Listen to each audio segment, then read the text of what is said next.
Opa, tudo bem? Hoje eu queria falar de um assunto bastante sério, né? Que é a gente falar sobre violência doméstica, falar sobre agressão, falar sobre principalmente mulheres que sofrem, né? Vivem relacionamentos abusivos que muitas vezes acabam chegando até a agressões físicas, né? Mas não precisa chegar a uma agressão física para o relacionamento ser considerado abusivo, né? Agressões psicológicas, desmoralização já é suficiente.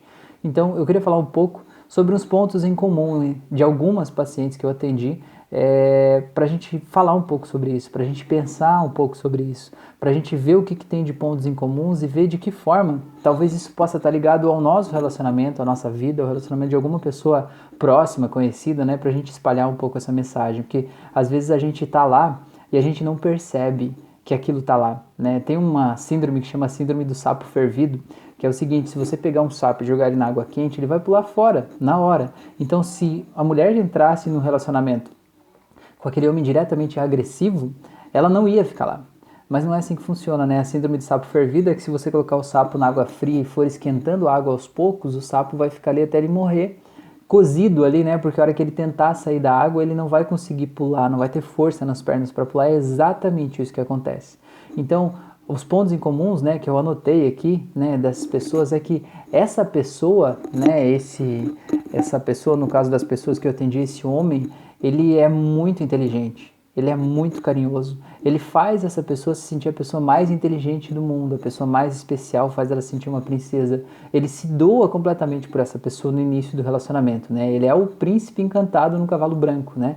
Ele é a pessoa maravilhosa, uma pessoa perfeita no início do processo, né?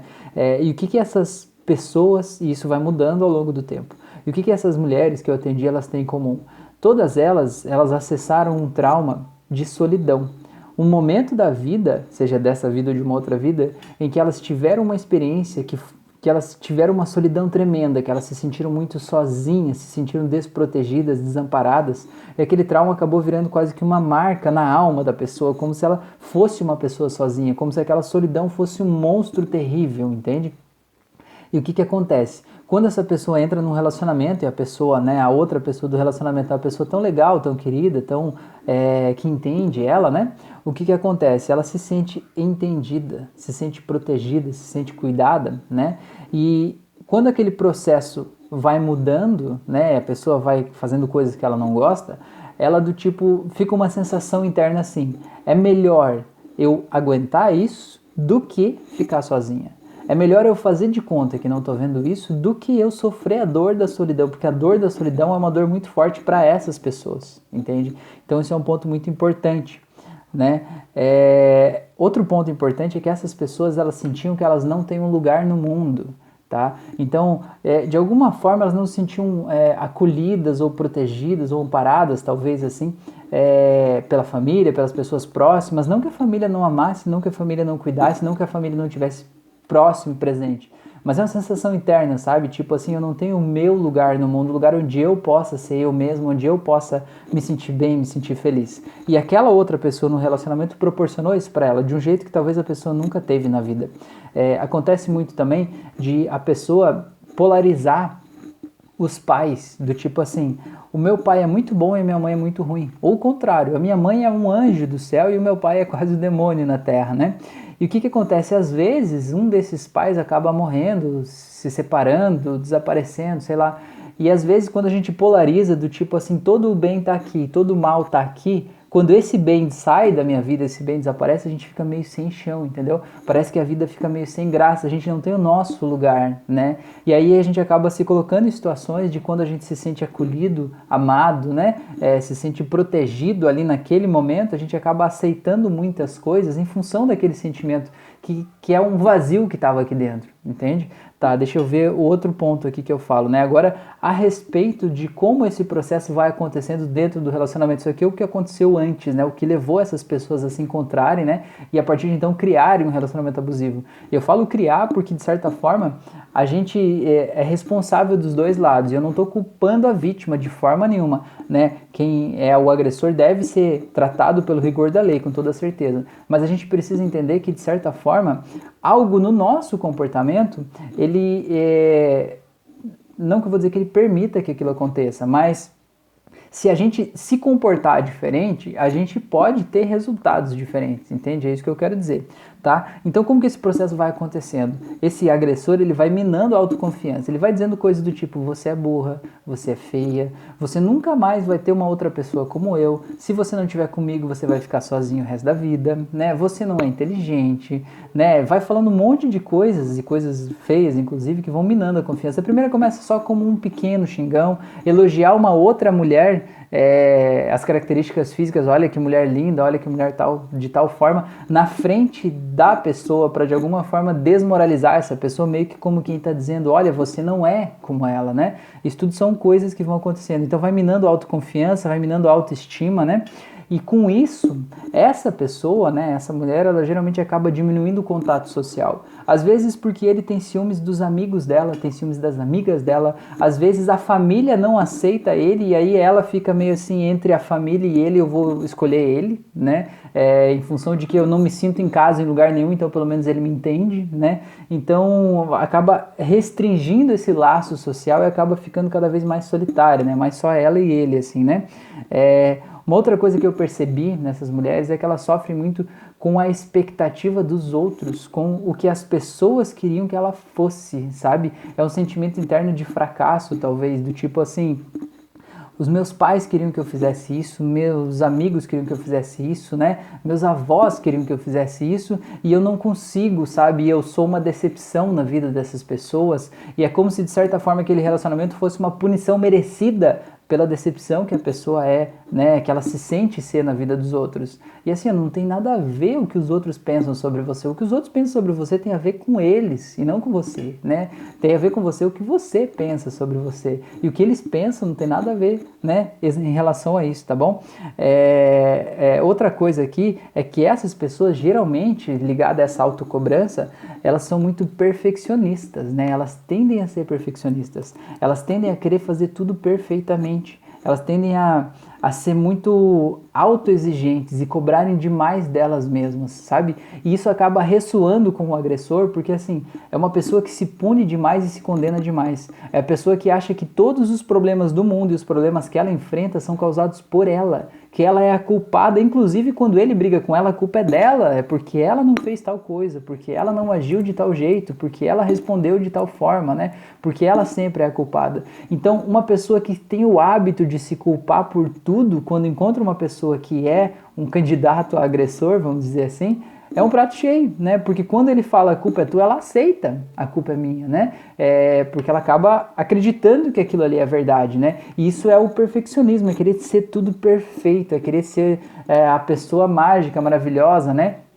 Querer ser o que ninguém é de verdade, né? As pessoas reais vivem vidas reais com problemas reais e ninguém é perfeito. Todo mundo tem seus problemas, todo mundo tem suas dificuldades, todo mundo está lutando contra os seus demônios internos, né? Então a gente tem que ser leve com quem a gente é, com o processo que a gente está vivendo. Essas pessoas também, elas tinham medo do julgamento das pessoas, do tipo assim, eu vou maquiar o meu relacionamento para fazer de conta que está tudo bem, porque o que os meus pais vão pensar de ter uma filha separada? O que as pessoas vão pensar de eu ser uma mulher separada? Ou ou eu tenho que ficar junto dessa pessoa porque os meus filhos merecem ter um pai para crescer na presença de um pai, mesmo o pai sendo do jeito que é, muitas vezes, né?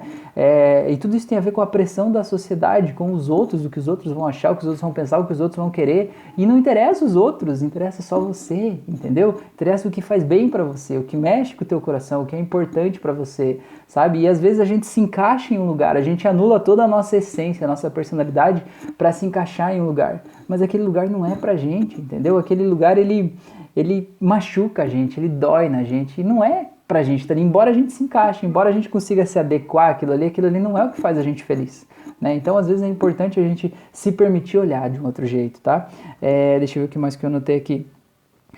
Outro ponto muito incomum dessas mulheres é que elas veem o sofrimento desse parceiro e elas querem ajudar ele, certo? Elas querem ajudar ele, elas acham que é um egoísmo ela sair do relacionamento e deixar ele lá sozinho, porque ela acha que é só ela que vai poder proteger ele e ajudar ele a se livrar dos problemas que ele está vivendo, porque ele tem problemas também. A diferença é que ele não sabe lidar com os problemas dele de forma adulta, né? E ele acaba descontando toda aquela frustração, mal-estar da vida que ele está vivendo, ele acaba descontando nela, porque de alguma forma ele sente que tem algum tipo de poder sobre ela, né? E a gente desconta em quem a gente acha que tem poder. Você nunca viu pais brigando com filhos e gritando e batendo e fazendo um monte de coisa, né? E aquilo não tem absolutamente nada a ver com o filho. Tem a ver com as frustrações internas daqueles pais que estão descontando em quem eles acham que tem poder. Às vezes aquela frustração é com o chefe, é com os pais deles, né? E acabam descontando que ele acha que tem poder. E esse abusador acha que tem poder sobre essa mulher, e é por isso que ele faz isso.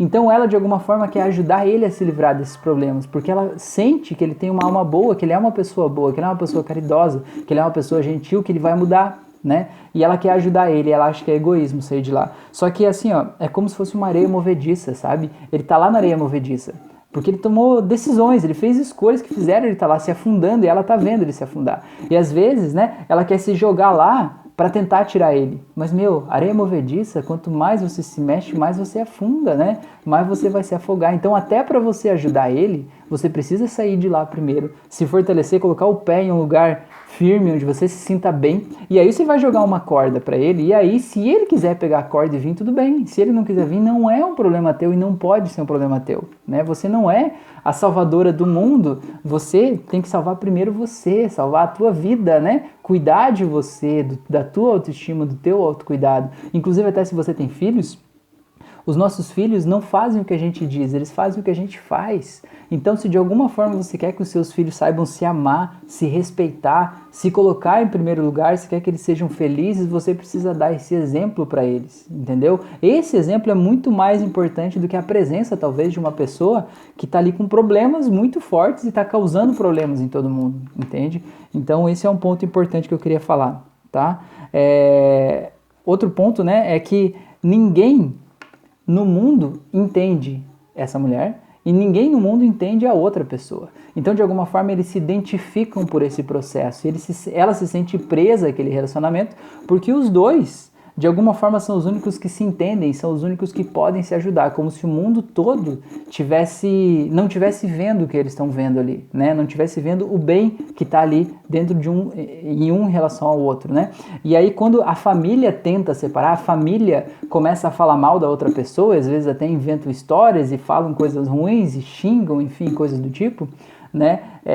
A pessoa, a mulher, ela acaba se distanciando ainda mais da família, porque na hora que tiver que escolher, né, entre a família ou ele, se não tiver nada muito forte ligado, né, a um processo de agressão muito intenso acontecendo naquele momento, ela vai escolher ele, né, porque de alguma forma é onde ela está se sentindo confortável, onde ela está se sentindo bem, apesar de tudo aquilo ali. Lembra o que eu falei lá no começo? É melhor eu suportar isso do que ficar sozinha, né, já que eu não tenho outro lugar no mundo, é melhor isso do que ficar sozinha.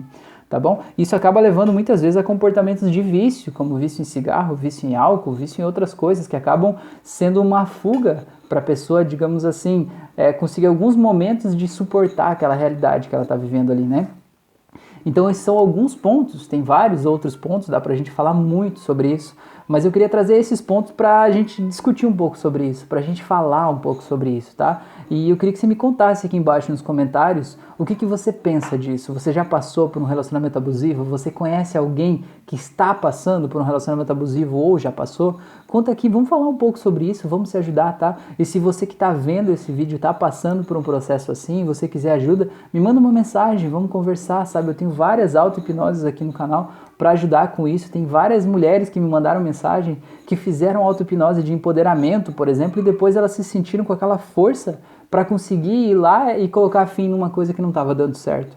Sabe, mais uma coisa que é legal, mas que é importante eu falar, que eu sinto que é muito comum, essas mulheres, elas veem elas como pequenas, elas como muito pequenas diante deles, sabe? Esse homem, ele é um ser incrível, sabe? Ele é muito grande, ele é um ser mágico, ele é quase um semideus, ele é inteligente, ele é bonito, ele é carinhoso, ele é maravilhoso, ele é esperto, ele sabe resolver tudo, ele sabe fazer de tudo, ele é maravilhoso, ele é muito grande, né? E elas se veem como pequenas, então elas acabam se vendo impotentes diante daquilo. Imagina uma relação de poder, eu sou pequenininho e ele é grandão, né? Então meio que eu tenho que aceitar o que ele fizer porque eu não tenho forças contra isso. E essa relação tá só na tua cabeça, entendeu? Essa relação precisa mudar, porque vocês estão no mínimo iguais, quando na verdade muitas vezes você está muito acima dele, né? E se você conseguir mudar essa imagem interna que você tem dele, você já vai se sentir mais empoderada naturalmente, né? Entendeu? E não tenha medo, não tenha vergonha de pedir ajuda, tá? Não é fraqueza, muito pelo contrário, demonstra muita força interior você ter a coragem de ir lá e pedir ajuda, para as pessoas poderem te ajudar a resolver as coisas. E pedir ajuda não é necessariamente colocar um fim no relacionamento. Às vezes a gente precisa curar o relacionamento para que ele possa continuar existindo, entendeu? Muitas vezes, relacionamentos que são abusivos e passam de um determinado ponto com agressões físicas, muitas vezes as estatísticas mostram isso, né? Muitas vezes acaba chegando a um homicídio, né? Esse homem mata essa mulher. E se esse homem matar essa mulher, ele vai ser preso e talvez ele vai ficar a vida toda presa, né? Talvez ele até vá ser morto na cadeia. E eu tenho certeza que se você está vendo esse vídeo e você se identifica com esse processo, você não quer que ele seja preso e não quer que ele seja morto, né? Então, por ele, é muito importante que você se ajude, você se empodere e você saia daquela areia movediça para você se empoderar e aí depois ajudar ele, entendeu? Porque senão assim você pode estar causando um problema para ele. E eu sei que quem não passa por um relacionamento abusivo vai achar estranho eu dizer isso, mas se você passa, você sabe do que eu tô falando. Tá bom? Então eu queria te fazer um convite aqui para que você me siga nas outras redes sociais e que você me ajude a espalhar essa mensagem. Compartilhe esse vídeo com o maior número de pessoas possíveis, sabe? Talvez lá no teu Facebook, no teu Instagram, no teu grupo de WhatsApp tenha alguém que está passando por isso agora mesmo e nem sabe que está passando. E está se sentindo fechado lá, se sentindo sozinha, sabe? E talvez essa mensagem possa ajudar ela a abrir isso. A gente não conhece um abusador pela cara, pela classe social, pelos gestos, não. São pessoas normais que de alguma forma criam uma relação disfuncional entre o casal, entende? Então ajuda a compartilhar essa mensagem, talvez você esteja salvando uma vida, talvez você esteja salvando centenas de vidas, espalhando esse conteúdo, esse conhecimento. Me ajuda a espalhar amor, espalhar esse conteúdo com as pessoas e compartilha isso com o maior número de pessoas possíveis, tá bom? Eu te agradeço, um grande abraço por você estar aqui e até a próxima.